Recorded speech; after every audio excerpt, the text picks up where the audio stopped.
Hello everyone, engineers study में आपका स्वागत है। कैसे हैं आप सब?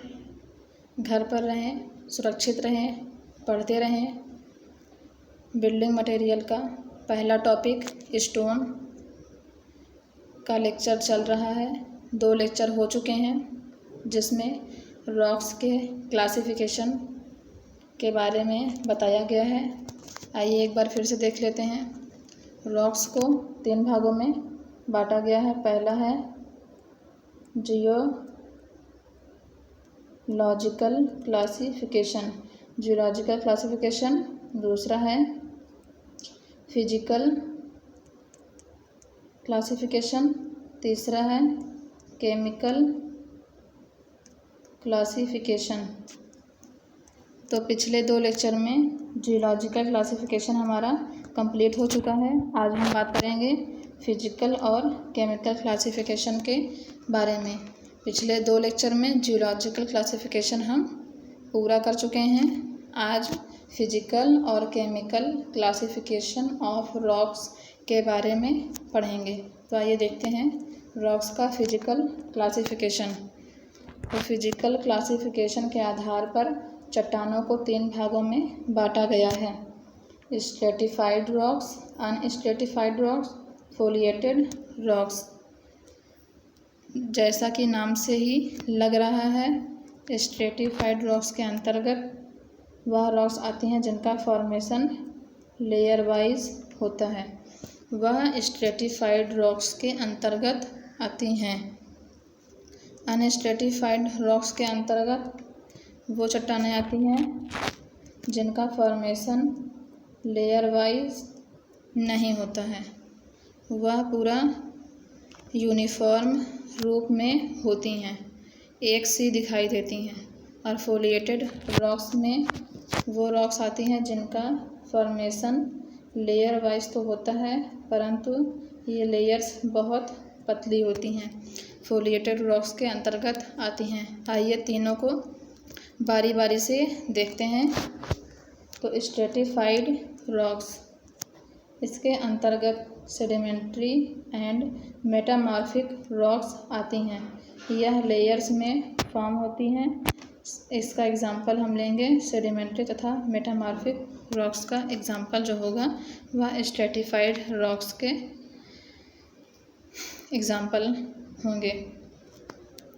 तो सेडिमेंट्री और मेटामॉर्फिक रॉक्स के जो फॉर्मेशन होता है, सेडिमेंट्री और मेटामॉर्फिक रॉक्स का जो फॉर्मेशन होता है हम पिछले लेक्चर में पढ़ चुके हैं।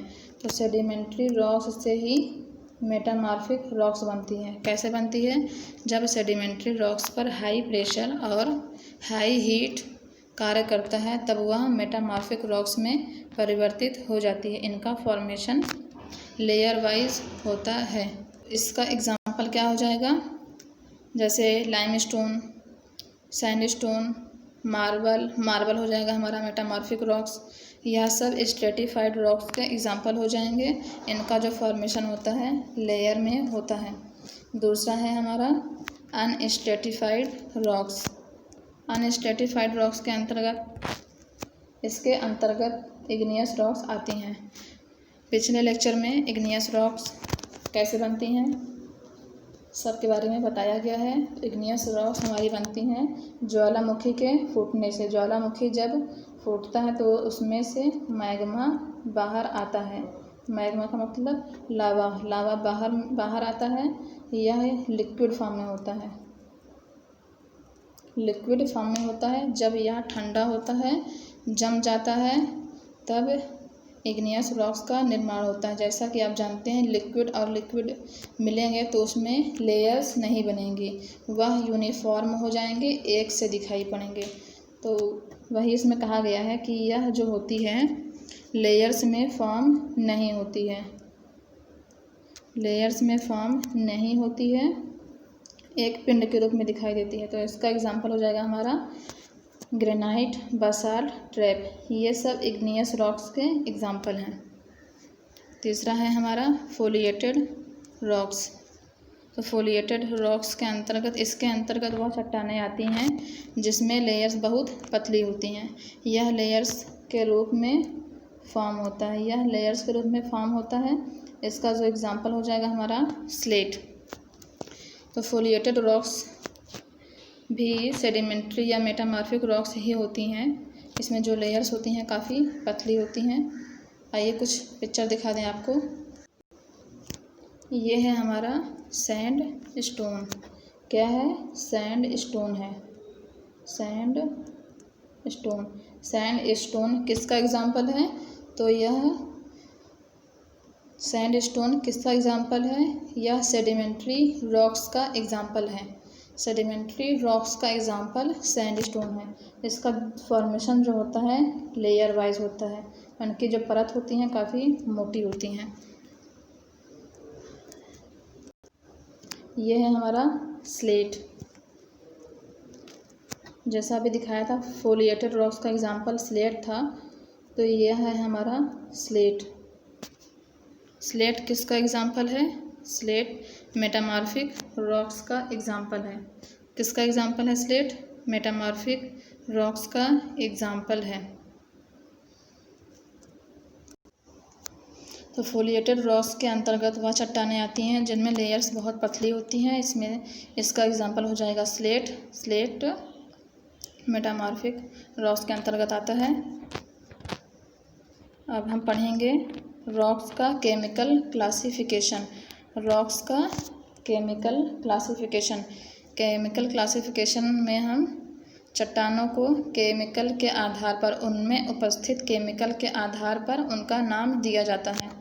जैसे जियोलॉजिकल क्लासिफिकेशन में रॉक्स का निर्माण कैसे हो रहा है, फॉर्मेशन कैसे हो रहा है, रॉक्स कैसे बन रही है, वह सब जियोलॉजिकल क्लासिफिकेशन में देखते हैं। और फिजिकल क्लासिफिकेशन में हम देखते हैं कि रॉक्स जो है हमारी कैसे दिखती है, दिखाई कैसे पड़ती है, संरचना के आधार पर क्लासिफाई करते हैं। और केमिकल क्लासिफिकेशन में हम रॉक्स को उनमें उपस्थित केमिकल के आधार पर वर्गीकृत क्लासिफाई करते हैं। तो केमिकल क्लासिफिकेशन के आधार पर रॉक्स हमारी 3 प्रकार की होती हैं।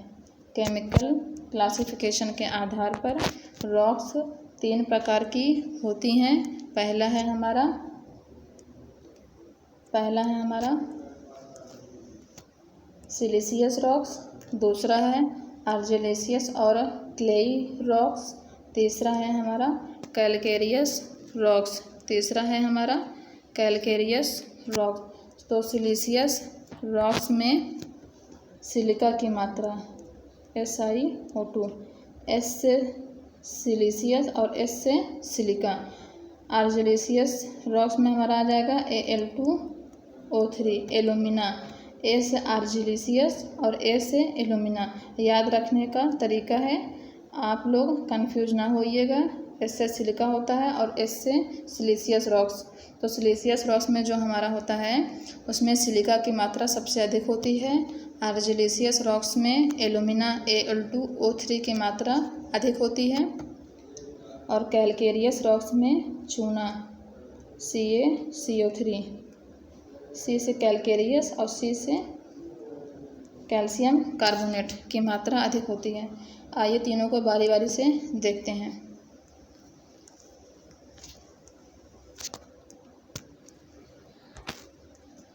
तो सिलिशियस रॉक्स, इन चट्टानों में सिलिका SiO2 अधिक मात्रा में पाया जाता है। तो ऐसा नहीं है कि इसमें एल्यूमिना या कैल्शियम कार्बोनेट, सल्फर इत्यादि नहीं पाए जाएंगे, पाए सब जाते हैं, लेकिन इसमें जो सिलिका होता है SiO2 अधिक मात्रा में पाया जाता है। इसलिए इनका जो नामकरण किया गया है वह सिलिका के आधार पर किया गया है, क्योंकि इसकी मात्रा सबसे अधिक होती है। तो सिलिकामयी चट्टान जो होती हैं वह कठोर व टिकाऊ होती हैं। सिलिकामयी चट्टान कठोर व मजबूत टिकाऊ होती हैं। इसका एग्जाम्पल है ग्रेनाइट, बासाल्ट, सैंडस्टोन। तो इन सब में सिलिका की मात्रा अधिक होती है, इसलिए इनको सिलिशियस रॉक्स में रखा गया है। तो सिलिका की मात्रा इनमें कितनी होती है? सिलिका की मात्रा होती है 60 से 80%। ये आप लोग याद रखिएगा। सिलिका की मात्रा कितनी होती है? इसमें 60 से 80% होती है। दूसरा है हमारा आर्जिलेशियस रॉक्स। आर्जिलेशियस रॉक्स में इन चट्टानों में क्ले या एल्यूमिना अधिक मात्रा में पाया जाता है। यह चट्टानें पर्याप्त कठोर परंतु ब्रिटल होती हैं। ब्रिटल का मतलब थोड़े से प्रहार पर, थोड़ी सी चोट पहुंचाने पर यह तुरंत टूट जाती हैं, अर्थात यह चोट ज़्यादा सहन नहीं कर पाती हैं और टूट जाती हैं, तो इसलिए इसे ब्रिटल कहते हैं। तो इसका एग्जाम्पल हो जाएगा हमारा स्लेट और स्किस्ट। इसका एग्जाम्पल हो जाएगा स्लेट और स्किस्ट। आइए आपको स्किस्ट की पिक्चर्स दिखा दें। ये है स्किस्ट रॉक्स। स्किस्ट रॉक्स है ये। स्किस्ट रॉक्स का फॉर्मेशन कैसे होता है? स्किस्ट रॉक्स का फॉर्मेशन पानी की गहराई में होता है। पानी की गहराई में, क्योंकि पानी की गहराई में जो पानी का प्रवाह होता है वह बहुत स्लो होता है। ऊपर के जितना ज़्यादा फ्लो, मतलब जितनी तेज़ फ्लो ऊपर होता है उससे बहुत कम फ्लो, मतलब बहुत धीरे धीरे जो होता है फ्लो, वह नीचे होता है। पानी की गहराई में जो छोटे छोटे महीन महीन कण होते हैं उनके डिपोजिशन से हमारी स्किस्ट रॉक्स बनती है। यह भी लेयर्स में होती है क्योंकि यह सेडिमेंट्री रॉक्स का एग्जाम्पल है। पानी की गहराइयों में पानी का जो फ्लो होता है, पानी का जो वेग होता है बहुत कम होता है। उनमें बहुत छोटे छोटे महीन कण डिज़ोल्व होते हैं।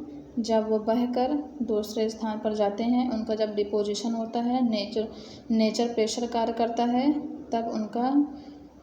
तब वो कठोर हो जाती हैं और स्किस्ट रॉक्स का निर्माण करती हैं। और नेचुरल तरीक़ों से भी इनका निर्माण होता है। छोटे छोटे कीट मकोड़े भी महीन महीन कण ले जाकर एक जगह डिपॉजिट करते रहते हैं और जब उन पर प्रेशर एक्ट करता है तो वह कठोर हो जाती हैं और स्किस्ट रॉक्स का निर्माण करती हैं।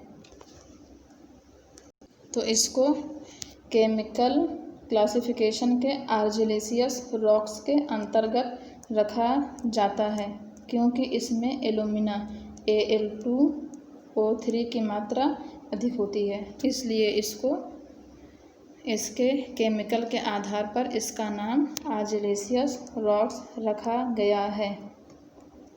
तीसरा है हमारा कैलकेरियस रॉक्स। तो कैलकेरियस रॉक्स में क्या अधिक होता है? जैसा कि नाम से पता चल रहा है, कैल्शियम कार्बोनेट। इन चट्टानों में चूना अधिक मात्रा में पाया जाता है। इसका एग्जाम्पल है हमारा लाइमस्टोन, मार्बल, डोलामाइट। तो चूना क्या होगा? सबसे अधिक मात्रा में होगा। तो हम रॉक्स के तीनों क्लासिफिकेशन पढ़ चुके हैं। जियोलॉजिकल क्लासिफिकेशन पिछले लेक्चर में हो चुका है। फिजिकल और केमिकल क्लासिफिकेशन आज पढ़ चुके हैं। यदि आपको कहीं डाउट है, कुछ चीज़ें न समझ में आती हों, तो आप कमेंट बॉक्स में कमेंट कर सकते हैं। ये है हमारा रॉक्स साइकिल। क्या है? रॉक्स साइकिल है। ये है हमारी इग्नियस रॉक्स। इग्नियस रॉक्स जब पृथ्वी के गर्भ का तापमान, मतलब पृथ्वी के कोर का जब तापमान बहुत अधिक बढ़ जाता है तब ज्वालामुखी आती है। ज्वालामुखी के फूटने से लावा बनता है। लावा जब ठंडा होता है तब वह इग्नियस रॉक्स का निर्माण करता है और जब इग्नियस रॉक्स की वेदरिंग होती है। वेदरिंग भी हमारी दो प्रकार से हो सकती है, बाय नेचर के थ्रू और ह्यूमन या फिर जीव जंतु के थ्रू। और नेचर से कैसे होगी? नेचर से हो जैसे हवा, आंधी, तूफान से जो चट्टान के पार्टिकल्स होते हैं वह छोटे छोटे कणों में टूटते रहते हैं। और जैसे कोई जीव जंतु या फिर कोई मनुष्य ही के आवागमन से इसके जो पार्टिकल्स होते हैं वह छोटे छोटे कणों में टूटते रहते हैं और उनका डिपोजिशन नीचे की ओर होता रहता है। हवा से उड़ जाते हैं, ग्लेशियर के थ्रू इनका जो डिपोजिशन चलता रहता है। सेडिमेंट्री रॉक्स का जो हमारा फॉर्मेशन होता है वह लेयर वाइज होता है, वह लेयर वाइज होता है। जैसे ये छोटे छोटे का डिपॉजिट हुए, लेयर बने, फिर इनका डिपोजिशन हुआ, फिर लेयर बने, फिर डिपोजिशन हुआ छोटे छोटे कणों का, फिर इनमें लेयर बने। तो इस प्रकार सेडिमेंट्री रॉक्स जो होती है हमारी लेयर्स में फॉर्म होती है। जब इन पर हाई प्रेशर और हाई हीट कार्य करता है तो यह मेटामॉर्फिक रॉक्स में कन्वर्ट हो जाती हैं, तो यह मेटामॉर्फिक रॉक्स में कन्वर्ट हो जाती हैं। कैसे होगा फॉर्मेशन इनका? तो ये हमारी सेडिमेंट्री रॉक्स की लेयर बनती गई ऊंची होती गई, हमारी सेडिमेंट्री रॉक्स बन रही है और इन पर जो प्रेशर कार्य करेगा और इन पर जो प्रेशर कार्य करेगा तो इनका जो प्रेशर होगा वो काफ़ी अधिक होगा, क्योंकि तो इन पर जो प्रेशर होगा वह काफ़ी अधिक होगा। अधिक कैसे होगा? क्योंकि इस पर इन सारी लेयर्स का क्या आ रहा है? प्रेशर कार्य कर रहा है और अंदर की ओर जब जाएंगे तो इनकी हीट भी बढ़ती जाती है। जब हीट बढ़ेगी, प्रेशर बढ़ेगा तो वह मेटामॉर्फिक रॉक्स में परिवर्तित हो जाती है। तो हम रॉक्स के तीनों क्लासिफिकेशन पढ़ चुके हैं। जियोलॉजिकल क्लासिफिकेशन में रॉक्स का फॉर्मेशन कैसे होता है, फिजिकल क्लासिफिकेशन में रॉक्स की संरचना कैसी है, रॉक्स कैसे दिखाई देती है, इनका हो चुका है। और केमिकल क्लासिफिकेशन में हम देख चुके हैं कि रॉक्स में कौन कौन से केमिकल उपस्थित हैं, जिस केमिकल की मात्रा अधिक होती है उसी के आधार पर उनका नाम दिया जाता है। और मेटामॉर्फिक रॉक्स जो होती है जब पिघलती है हाई प्रेशर से मेल्टिंग होता है तब यह फिर इग्नियस रॉक्स में परिवर्तित हो जाती है। इसी प्रकार इनका जो फॉर्मेशन साइकिल है यह चलता रहता है। लगभग सारी चीज़ें समाप्त हो चुकी हैं। अगले लेक्चर में हम लेकर आएंगे इनकी प्रॉपर्टीज़ क्या क्या है, इनकी प्रॉपर्टीज़ पढ़ लेंगे तो यह हमारा चैप्टर स्टोन का समाप्त हो जाएगा। जितने इम्पॉर्टेंट चीज़ें हैं वह समाप्त हो जाएंगी। यदि आपको कहीं कन्फ्यूजन है, कुछ पूछना है तो आप कमेंट बॉक्स में कमेंट कर सकते हैं। Thank you, that's all.